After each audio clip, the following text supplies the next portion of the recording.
এখানে অনেকগুলো শালিক ফুটেছে, বেশ বড় বড় শালিকগুলো। আর এইটা হচ্ছে যে আমাদের রাস্তা বাড়ির, এই যে আমাদের বাড়ি, তার সাথে পুকুর। এই যে পুকুরে হয়েছে আরও অনেক শালিক, কি সুন্দর ফুটে আছে। সকালবেলা আরও ফুটেছিল, এখন একটু সকাল বেশি হয়ে গেছে, 9টা মতো বাজতে যায়, তো যার কারণে শালিকগুলো একটু বুঝে বুঝে এসেছে।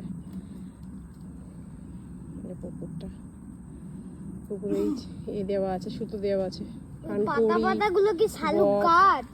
নানা রকম মাছরাঙা এসে ওখানে মাছ ধরে নিয়ে যায় বলে এইখানে হচ্ছে নানা রকমের সুতো দিয়ে ঘেরা ঘিরে দেওয়া হয়েছে, যাতে পাখিগুলো ঝপ করে এসে তুলে না নিয়ে যেতে পারে মাছ।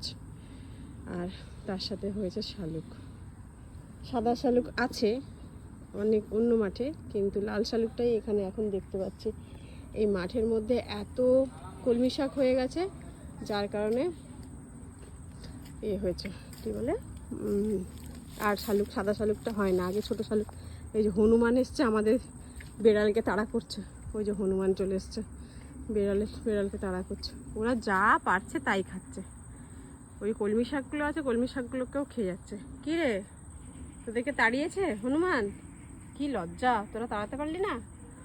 ওই দেখো, ওই যে কতগুলো হনুমান চলে এসছে, আরও আছে ওইদিকে, এখন 3-4টে মতো এসছে। প্রচুর হনুমান থাকে এখানে, সব অন্য জায়গায় আছে, আস্তে আস্তে এদিকে আসছে হনুমানগুলো।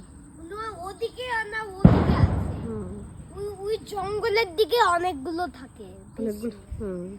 ওই যে ওইখানে জঙ্গল দেখছেন, ওর পাশে একটা রাস্তা আছে, ওখানে এই জঙ্গলের পাশে একটা রাস্তা আছে, এখানে অনেক হনুমান আছে।